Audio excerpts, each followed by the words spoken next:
தமிழ்நாட்டில் ரேஷன் அட்டை வைத்திருப்பவர்களுக்கு ஒரு முக்கிய அறிவிப்பு வெளியாகியுள்ளது. இந்த மாதம் ஒரு முக்கியமான சிறப்பு முகாம் நடக்க இருக்கிறது. வணக்கம் அன்பான சகோதர சகோதரிகளே, இன்னைக்கு தமிழ்நாட்டு ரேஷன் அட்டைதாரர்களுக்கு வந்துள்ள ஒரு முக்கிய அப்டேட் பற்றி தான் இந்த வீடியோவை பார்க்க போகிறோம். அதனால இந்த வீடியோவை ஸ்கிப் பண்ணாம முழுசா பாருங்க. இந்த தகவல்களை மற்றவங்களுக்கும் கண்டிப்பா ஷேர் பண்ணுங்க. தமிழ்நாட்டில் அரசு சார்பில் 12ஆம் தேதி மார்ச் 2026 அன்று ஒரு முக்கிய அறிவிப்பு வெளியிடப்பட்டுள்ளது. அதாவது பொது விநியோக திட்டத்தின் பயன்களை மக்கள் எளிதாக பெறுவதற்காக தமிழ்நாடு முழுவதும் ஒவ்வொரு வட்டம் மற்றும் தாலுகா அளவில் மக்கள் குறையை தீர்க்கும் முகாம் நடத்தப்படும் என்று அரசு தெரிவித்துள்ளது.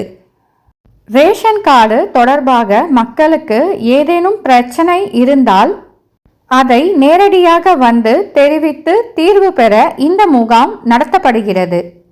இந்த மாதத்திற்கான சிறப்பு முகாம் 14ஆம் தேதி மார்ச் 2026 அன்று நடைபெற உள்ளது. அன்று காலை 10 மணி முதல் மதியம் 1 மணி வரை இந்த முகாம் நடைபெறும் என்று கூறப்பட்டுள்ளது. மேலும் முக்கியமான ஒவ்வொரு மாதமும் செகண்ட் சாட்டர்டே அன்று இந்த மாதிரி ரேஷன் தொடர்பான சிறப்பு குறை தீர்வு முகாம் நடத்தப்படும் என்று அறிவித்துள்ளனர். அதனால் 14/3/2026 அன்று காலை நேரத்தில் உங்கள் அருகில் உள்ள தாலுக் சப்ளை ஆஃபீஸ் அல்லது டிஎஸ்ஓ ஆஃபீஸுக்கு சென்று ரேஷன் தொடர்பான குறைகளை தெரிவிக்கலாம். இந்த முகாமில் நீங்க செய்யக்கூடிய சேவைகள்: குடும்ப அட்டையில் புதிய பெயர் சேர்த்தல், குடும்ப அட்டையில் பெயர் நீக்குதல், முகவரி மாற்றம், மொபைல் நம்பர் மாற்றம், ரேஷன் கார்டு தொடர்பான பல்வேறு சேவைகள். இதற்கு கூடுதலாக இன்னொரு முக்கிய வசதியும் இருக்கிறது. நியாய விலை கடைகளில் பொருட்கள் வாங்க முடியாத வயதானவர்கள் அல்லது உடல்நல பிரச்சனை உள்ளவர்கள் இருந்தால் அவர்களுக்காக அங்கீகார சான்று ஆத்தரைசேஷன் சர்டிஃபிகேட் பெறவும் இந்த முகாமில் விண்ணப்பிக்கலாம்.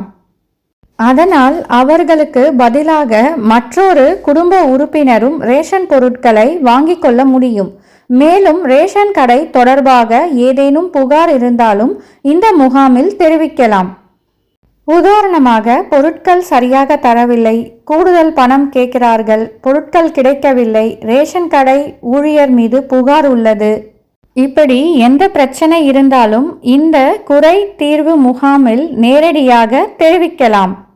மேலும் உங்க ஊரில் தாலுக் சப்ளை ஆஃபீஸ் எங்கே இருக்கிறது என்பதை தெரிந்து கொள்ள ஒரு அதிகாரப்பூர்வ இணையதளம் இருக்கிறது. அது ஸ்கிரீன்ல தெரியுது பாருங்க, அந்த இணையதளம் தான். இந்த வெப்சைட்ல ரேஷன் தொடர்பான பல சேவைகளை ஆன்லைன்லேயே செய்யலாம். இப்போ நான் என்னோட இன்னொரு மொபைல்ல இந்த வெப்சைட்டை ஓபன் பண்ணி உங்களுக்கு காமிச்சிட்டு இருக்கேன்.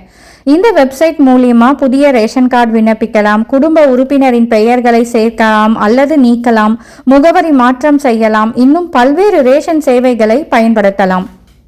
அதே போல இந்த வெப்சைட்ல கான்டாக்ட் என்ற ஆப்ஷன் இருக்கும். அதை கிளிக் பண்ணி செய்தால் உங்கள் டிஸ்ட்ரிக்ட் மற்றும் taluk supply office address, phone number, email ID போன்ற தகவல்களும் தெரிந்து கொள்ளலாம். இப்போ ஸ்க்ரீன்ல தெரியுது இல்லைங்களா, அந்த வெப்சைட்ல மேலே பார்த்தீங்கன்னா அந்த 3 டாட்ஸ் இருக்கும். அந்த 3 டாட்ஸை கிளிக் பண்ணி உள்ள போங்க. உள்ள போனீங்க அப்படின்னா தொடர்புக்கு அப்படின்னு ஒரு ஆப்ஷன் இருக்கும். ஸோ அதில் போனீங்கன்னா நான் சொன்ன ஃபுல் டீட்டெயில்ஸ் உங்களுக்கு கிடைக்கும். அதை கிளிக் செய்தால் உங்கள் டிஸ்ட்ரிக்ட் மற்றும் taluk supply office address, phone number, email ID போன்ற தகவல்களை தெரிந்து கொள்ளலாம். அதனால இந்த தகவல்களை மற்றவர்களுக்கும் தெரியப்படுத்துங்கள். அவர்களுக்கும் ரேஷன் தொடர்பான சேவைகள் தேவைப்பட்டால் இந்த வெப்சைட்ல பயன்படுத்தி கொள்ளலாம். இந்த தகவல் பயனுள்ளதாக இருந்தால் வீடியோவுக்கு ஒரு லைக் பண்ணுங்க, உங்க நண்பர்களுக்கும் ஷேர் பண்ணுங்க. மீண்டும் ஒரு முக்கிய அப்டேட்டுடன் அடுத்த வீடியோவில் உங்களை சந்திக்கிறேன். நன்றி.